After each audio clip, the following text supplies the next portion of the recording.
السلام علیکم Pakistan, this is Malia Hashmi, you watching my YouTube channel. ناظرین، بات کریں گے آج کی دھواں دھار قسم کی ڈیولپمنٹس پہ۔ نامعلوم خواجہ سرا پاکستان کے سوشل میڈیا پر پچھلے 22-23 گھنٹے سے مسلسل ٹاپ ٹرینڈ ہے۔ انفارچونیٹلی یہ عجیب بات ہے کہ ہم کوئی ترقی کے حوالے سے، کوئی ڈیولپمنٹ پلانز کے حوالے سے ہیش ٹیگز بنانے کی بجائے پاکستانی عوام کو کس کام پہ لگا دیا ہے کہ اب وہ نامعلوم خواجہ سراؤں کی کھوج میں لگ گئے ہیں کہ یہ بدبخت کون تھے نامعلوم خواجہ سرا جنہوں نے کل رؤوف حسن صاحب پر قاتلانہ حملہ کیا، اور ان کی کوشش تو یہی تھی کہ وہ ان کی شہرت کو ہی کاٹ دیں خدا نخواستہ، لیکن اللہ تعالیٰ نے بہت کرم کیا، اللہ تعالیٰ کی بہت مہربانی کہ وہ 1 انچ نیچے کٹ لگنے کی بجائے اوپر لگ گیا تیز دھاری بلیڈ سے، جس سے ان کے رائٹ چیک پر تو بڑا گہرا زخم آیا ہے، بڑا ڈیپ کٹ آیا ہے، لیکن اللہ کا بہت شکر ہے کہ ان کی جان بچ گئی، ان کی شہرت بچ گئی۔ اب اس کل کی ڈیولپمنٹ کے بعد پاکستان تحریک انصاف کا کیا موڈ نظر آ رہا ہے، اس پہ آج کے پروگرام میں بات کریں گے۔ میری یہاں پہ کچھ لوگوں سے ملاقات بھی آج ہوئی۔ میں اس وقت موجود ہوں پاکستان تحریک انصاف کے سینٹرل سیکریٹریٹ اسلام آباد میں، جہاں اب سے کچھ دیر قبل رؤوف حسن صاحب نے اس نامعلوم خواجہ سرا گینگ کے قاتلانہ حملے سے معجزاتی طور پر بچ نکلنے کے بعد الحمدللہ ابھی 24 گھنٹے بھی پورے نہیں ہوئے کہ ایک پریس ٹاک کی ہے، اور بڑی دھواں دھار قسم کی ہے، جس میں انہوں نے اپنے اس انفلینچنگ ریزولو کا تو اظہار کیا ہی ہے کہ میں اپنے موقف پر ڈٹ کے کھڑا ہوں، میں قائم ہوں انشاءاللہ۔ میری بھی ابھی ان سے ملاقات ہوئی تو انہوں نے یہی الفاظ تھے بار بار ان کے کہ ان کی مجھے ڈرانے کی کوشش تھی۔ وہ جو خواجہ سرا نما جو اصل میں آدمی تھے، یہ بھی میں آپ کو آگے چل کے بتاتی ہوں کہ رؤوف حسن صاحب ان کے حوالے سے کیا کہتے ہیں۔ انہوں نے کہا کہ وہ بار بار مجھے کہہ رہے تھے ہم تمہیں مار دیں گے، ہم تمہیں مار دیں گے، ہم تمہیں چھوڑیں گے نہیں۔ میں یہ سوچ رہا تھا کہ یہ غریب شاید وہ ہیں، غربت کی وجہ سے بھیک مانگ رہے ہیں، اس وجہ سے شاید اپسیٹ ہے، یہ مجھے کیوں کہہ رہے ہیں کہ مار دیں گے؟ وہ تو بعد میں سمجھ آئی جب وہ کہتے ہیں کہ انہوں نے مجھے پکڑا۔ اب یہاں پہ دلچسپ بات نوٹ کرنے کی ہے ناظرین کہ کل آپ نے خواجہ سراؤں کی ایسوسیشنز کا بھی دیکھ لیا، راول پنڈی ایسوسیشن کے بھی جو صدر تھے خواجہ سرا، جو ان کے گرو تھے، انہوں نے بھی اس بات سے لا تعلقی کا اظہار کر دیا، اور انہوں نے کہا کہ ہمیں کیوں بدنام کیا جا رہا ہے، ہمارا سیاست سے کوئی تعلق نہیں اور ہم نے ایسا کوئی کام نہیں کیا، یہ ہمارے لوگ نہیں تھے۔ پھر دیگر خواجہ سراؤں کی بھی ویڈیوز وائرل ہو رہی تھیں جنہوں نے کہا کہ ہم نہیں تھے، ہمارے لوگ نہیں تھے۔ رؤوف حسن صاحب نے 2 ایسے زبردست انکشافات کیے ہیں جس سے میرے خیال ہے پولیس کے لیے ان مجرموں کو پکڑنا بہت آسان ہو گیا ہے۔ نمبر 1، رؤوف حسن صاحب کہتے ہیں کہ وہ مجھے جو مارنے کی دھمکیاں دے رہے تھے، تو ظاہری بات ہے کہ کسی خواجہ سرا کو کیا تکلیف ہوگی رؤوف حسن سے، خواجہ سراؤں کا تو کچھ نہیں بگاڑا تھا انہوں نے کہ وہ ان کو مارنے کی دھمکیاں دیں۔ دوسرا یہ کہ انہوں نے کہا جب انہوں نے مجھے پکڑا تو وہ کسی خواجہ سرا یا کسی خاتون کے ہاتھ نہیں تھے، وہ کوئی درمیانی صنف کے ہاتھ نہیں لگ رہے تھے،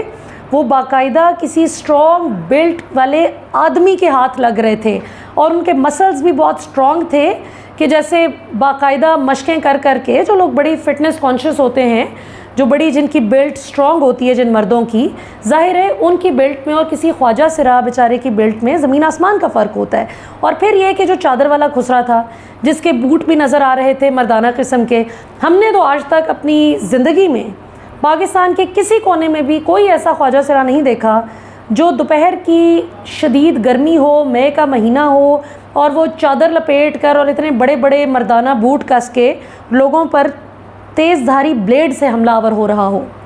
تو یہ ساری اگر آپ ان ڈاٹس کو کنیکٹ کریں تو واضح طور پر پتہ چلتا ہے۔ رؤوف حسن صاحب نے بھی کہہ دیا کہ وہ خواجہ سرا کے روپ میں ضرور تھے، لیکن وہ خواجہ سرا نہیں تھے، ان کی بلٹ بہت اسٹرانگ تھی، اور وہ آدمی تھے، اور بڑی اسٹرانگ بلٹ والے آدمی تھے، جو مطلب ویل ٹرینڈ کا انہوں نے لفظ استعمال کیا۔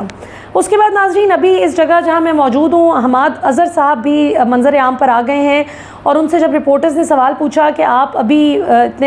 کچھ نے طنز کیا، کچھ نے سوالات پوچھے، تو حماد اظہر نے جواب دیا جی کہ مجھے خان صاحب کی طرف سے میسج آ گیا ہے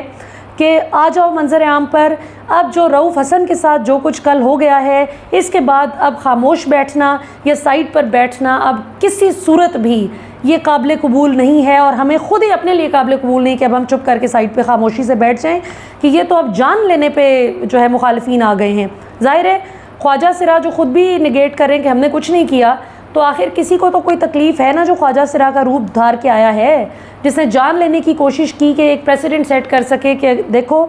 اگر تم نے اپنا موقف تبدیل نہ کیا تو تمہارے ساتھ یہ ہو سکتا ہے۔ اس کے بعد ناظرین عمر ایوب صاحب نے اسی پریس ٹاک کے دوران 2 بڑے امپورٹنٹ پوائنٹس ریز کیے ہیں جو آپ سے شیئر کرنا چاہوں گی۔ ایک تو انہوں نے کہا کہ مریم نواز حکومت جو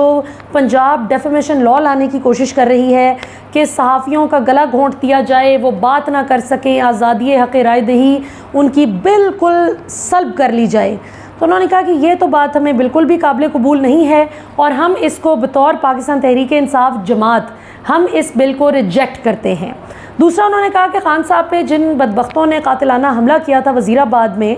ان کو بھی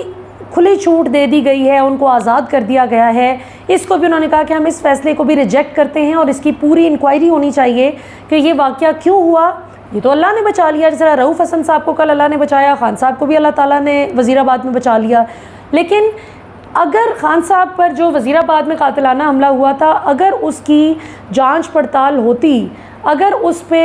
پراپر اس کی انویسٹیگیشن ہوتی، تو میرا نہیں خیال کہ یہ خواجہ سرا کا روپ دھار کر کسی بھی پوٹینشل قاتل کی جرت ہوتی کہ وہ چادر اور بوٹ کس کے خواجہ سرا کمیونٹی کو بدنام کرتا ہوا، عوام میں خواجہ سرا کمیونٹی کے لیے منفی جذبات ابھارتا ہوا وہ کسی کی جان لینے کی کوشش کرتا۔ اور اندازہ کریں کہ چاروں دھمکیاں دے رہے ہیں کہ ہم تمہیں مار دیں گے، یہ رؤوف حسن صاحب نے جناب بتایا ہے۔ اور آخر میں اعظم سواتی صاحب نے بھی اپنے اس ریزالو کو دہرایا اور انہوں نے کہا کہ ہماری فیملی نے جتنا سفر کیا ہے ہم ہرگز پیچھے نہیں ہٹیں گے۔ اور پھر انہوں نے جنرل باجوہ کا بھی نام لیا کہ جنرل باجوہ کا احتساب ہونا چاہیے کہ ڈاکٹر شہباز گل کو جس طرح سے جنرل باجوہ کے دور میں ان کو اٹھایا گیا تھا اور جس طرح زد و کوب کیا گیا، تو اس پہ بھی اعظم سواتی صاحب کا کہنا تھا کہ یہ جنرل باجوہ کا اس میں احتساب ہونا چاہیے۔ اور سائفر کا بڑا ہی امپورٹنٹ جو ہے معاملہ ہے ناظرین، سائفر کا آج جیسے کہ آپ سب جانتے ہیں کہ سب امید کر رہے تھے کہ آج سائفر کیس کی کوئی کنکلوزیو موڈ پر معاملات پہنچ جائیں گے اور فیصلہ کم از کم محفوظ کر لیا جائے گا اگر نہیں بھی سنایا جاتا۔ اس کیس کا یہ ہوا ہے جی کہ اب عین موقع پہ حکومتی وکیل، چونکہ اب ظاہر ہے ان کو پتہ ہے کہ یہاں سے بھی ان کو مار پڑ چکی ہے، حکومتی وکیل نے خود عدالت میں تسلیم کر لیا ہے کہ سائفر کا متن ہو بہو وہی ہے جو عمران خان بات کر رہے تھے کہ امریکا نے کہا کہ عمران خان کی حکومت ہٹاؤ ورنہ نتائج بھگتنے کے لیے تیار ہو جاؤ، یہی تو عمران خان کہہ رہے تھے، جس پہ پھر بحث چھڑ گئی فضول قسم کی کہ یہ سازش ہے یا مداخلت ہے۔ تو یہ بات جب حکومتی وکیل نے خود تسلیم کر لی ہے عدالت میں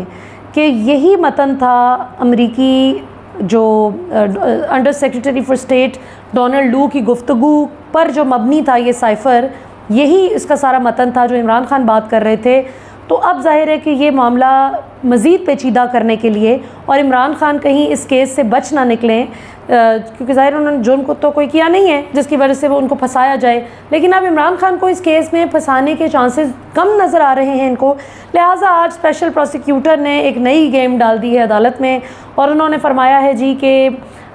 ہم اپنی طرف سے گواہ کے طور پہ ڈونلڈ لو کی سٹیٹمنٹ کو اپنے کیس کو مضبوط کرنے کے لیے ہمیں مہلت دی جائے کہ ہم ڈونلڈ لو کی سٹیٹمنٹ کو جو ہے پریزنٹ کر سکیں کورٹ میں۔ اب یہ بھی ایک اچھا تماشا ہے کیس کو ڈیلے کرنے کا، پتہ چلے کہ ڈونلڈ لو صاحب جو ہیں وہ کہیں کہ میں نہیں ریکارڈ کرواتا سٹیٹمنٹ،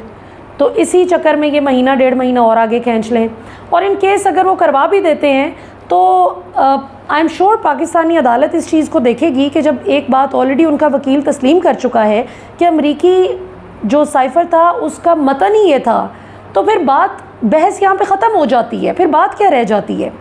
سو لیٹس سی۔ اور 30 مئی بڑا ہی دلچسپ دن ہوگا ناظرین، کیونکہ 30 مئی کو نیب قوانین میں ترامیم کے حوالے سے اب اگلی سماعت ہونے جا رہی ہے، جس میں عمران خان صاحب ایک بار پھر ویڈیو لنک کے ذریعے پیش ہوں گے انشاءاللہ۔ اور پچھلی دفعہ تو بڑا ظلم کیا گیا کہ عمران خان پاکستانی قوم 25 کروڑ عوام کی ترجمانی کرتے ہوئے اس کیس میں بطور پٹیشنر موجود تھے، کوئی اپنے لیے تو رحم کی اپیل نہیں کر رہے تھے، وہ عوام کا کیس لڑ رہے تھے،